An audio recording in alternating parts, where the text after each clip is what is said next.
Canva is a great tool for bloggers, YouTubers, and other content creators to use. It's essentially a one-stop shop for everything graphic design. But if you're new to Canva, you might be missing out on some great features it has to offer. So in today's video, I'm going to be going over the basics of Canva. First, I want to go over the homepage a bit. Now, I am using the desktop version of Canva, which is essentially the exact same thing as the web browser version of Canva. I just think the desktop version is a little bit more convenient. Let's start out with the different ways that you can create a design. The first and most obvious place is up here in the corner where it says create a design. You have a bunch of different suggested options here. You can search for any more options, and there's a few other options down here. The most important one is the custom size. That way, if you have a design and you know the exact pixels that you want to have, inches, millimeters, centimeters, whatever, you can type that in and create a new design with whatever dimensions you want. On the desktop version of Canva, if you click this little plus, it will bring up essentially the same thing. It doesn't have this feature on the web browser version because it uses this little plus to open up little tabs as if you were using a desktop and opening up multiple versions of Canva. So the web browser one doesn't have that. And the last place is right here where you can search for templates. But we will talk about that in a bit. Next, we have your recent designs, which is pretty self-explanatory. These are all of the recent designs, and you can just keep scrolling down and get all of your designs that you've just done. But let's go back up to the template option. This is one of the best features in Canva. I use it a lot.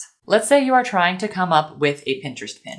You could just type in Pinterest pin and go to templates instead of your projects, and it will give you a ton of different Pinterest pin options to choose from. The amount of options that you have in here is pretty insane. Most of these designs are free, but some of them are paid. You can tell the paid versions versus the free ones because the pay ones will have a little crown at the bottom that tells you it is pro. And you don't even have to do Pinterest pin. You could type in anything you wanted. YouTube banner, YouTube logo. They have so many different templates, it's kind of insane. One thing that's weird about the templates though is if you type in a template, you don't get the same option as if you had clicked on the templates tab here. When I click that here, now I'm getting some stylistic options on the side. So if I just click on Instagram story, now I can have options like simple, happy. I can click on like a holiday one. Let's go back to the home page and start looking at down the side here. So we have your projects, which is pretty self-explanatory. These are all of the recent designs that you've done, the folders. We will come back to those later, and then all of your designs, images. This is just all of the stuff that you've done in Canva. Templates is what we've been through, shared with you. These are if you are collaborating with somebody and they share a design with you. All of those shared designs will come into the shared with you tab. Pretty self-explanatory. Trash, self-explanatory. And then they have this create a team option, which I don't currently have a team, but if you are collaborating with people on a project, you can create a team and then put all of that stuff from that project in your team. You can put that in a folder and collaborate on that project together, which I think is pretty cool. Brand kit is the next important thing. You can put in a logo, you can add a ton of different colors, and you can even add more palettes. So like I have one for my brand colors, but if you wanted to create an entirely new palette, you can have a bunch of different palettes with as many colors as you want, and you can do the different types of fonts that you want. The brand fonts are pretty cool because you can customize everything. You can decide what font that you want, and you can decide what size that it comes in as well, and bold or underlined. This one doesn't have a bold or underlined option, that's why those are grayed out. And you can also upload fonts as well. If you like paid for one and you want to upload it to Canva, you can do that too. I'll show you why this is important to do when we get into creating the design. Content planner is another thing that they've added recently, which is a paid option. I don't personally use the content planner, but I think it is really cool. You can schedule out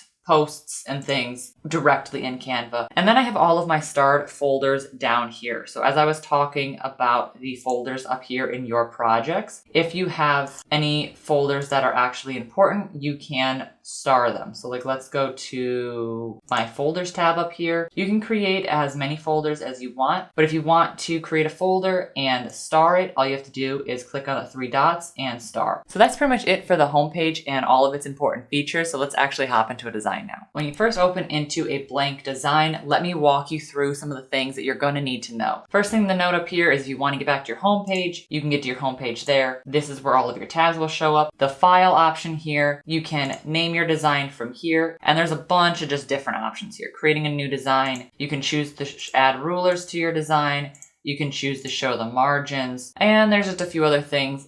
Version history is really important for me. If I realize that I've messed something up, you can go back to a different version of that design, but as you can see, because of the crown, it is a paid option. Really useful though. And then make a copy, download, and then help. All of this just random designs. Resize is another fantastic option. It is paid, of course. I don't use this feature too much, but I find it can be helpful if you are like creating a Pinterest pin and you want to turn that Pinterest pin into a Twitter post. You can just type in Twitter and it will give you the Twitter post options. That way you can resize it and make it super easy to do. They have the undo and the redo button, and then you can also name your design here as well. This option here just allows you to share your design, and then if and when you do share your design, you can also see insights for how many people have seen your design. And then we have the share button. So it gives you kind of the same thing that you see here, but there's a bunch more different options. But the option that I use the most is the download. This is how you can actually download it onto your computer, and they have a bunch of different options here. Transparent background is really helpful. Just a few more options here. If you click on the design itself, you can add a color to the background. Another option up here is duplicate page. So if you have something like this on there, if you duplicate the page, it will duplicate everything on that page. If you just want to add a page, you can click on add a page and then it will give you a blank thing. You also have the delete page key up here. And in this version, you can name your page anything that you want. Each individual page can be named. There is one other view for this. This little arrow down at the bottom, if you click on it, it will give you a different view. So you can see now I can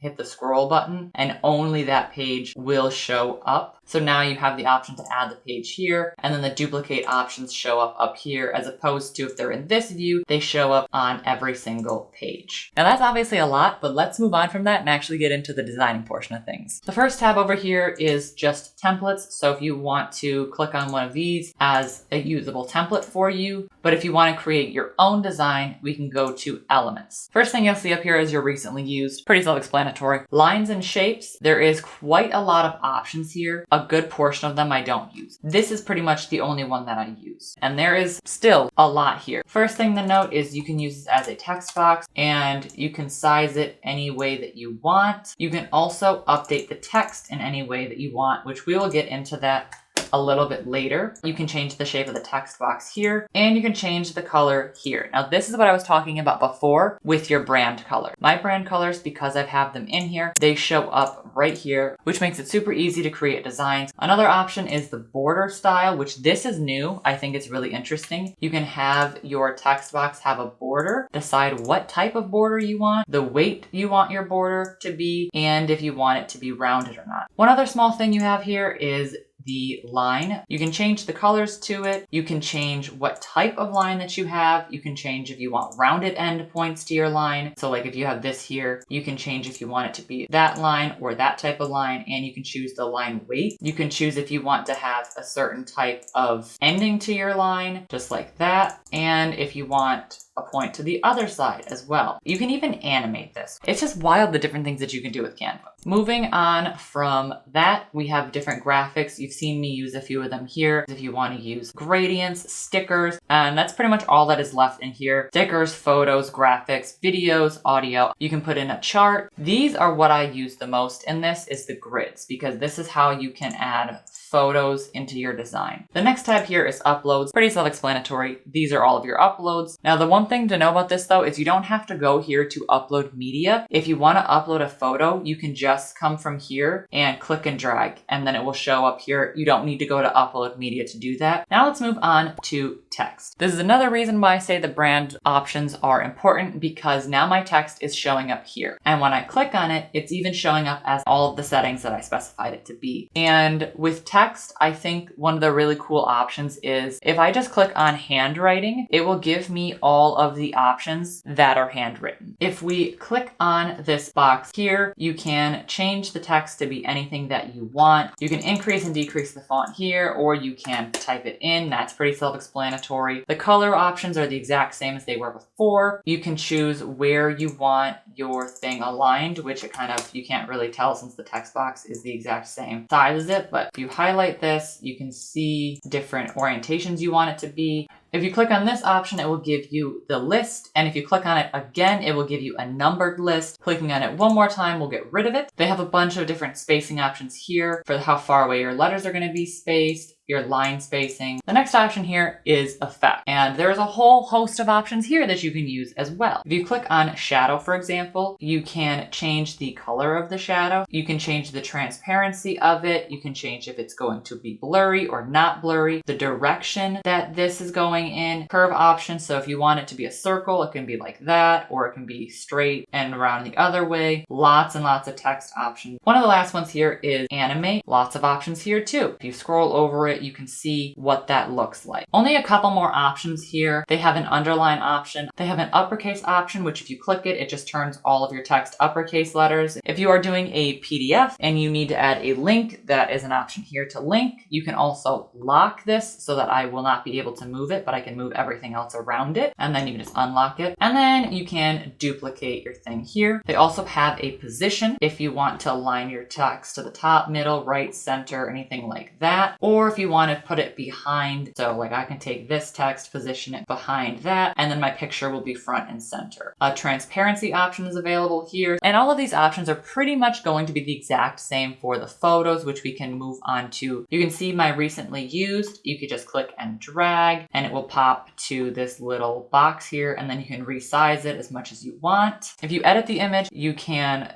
change a ton of stuff on here. The brightness of it, the highlights, the shadows. You can do a bunch of different stuff. You can do the background remover, which is only a paid for option. I use that one all of the time. You can crop. Now crop doesn't work as you would expect crop to work. It's really just kind of a zoom. I wish they'd get a better cropping option because I kind of currently hate their cropping options. But flip just shows you how you can flip your photo around. This is information about your photo, and you can also animate your photo as well. And if you animate the photo, whatever animation you have on your text will stay. Same options over here that you're going to get with that. You can position it forward, backward. You can change the transparency on it, link it, lock it, copy it, and delete it. As you can see, Canva has a lot of options and it can be really overwhelming. But once you get into it and you start creating your designs, it really is not that overwhelming. But if you want to learn more about Canva, you can check out the next video in the series right here. And I'll see you next week. Bye!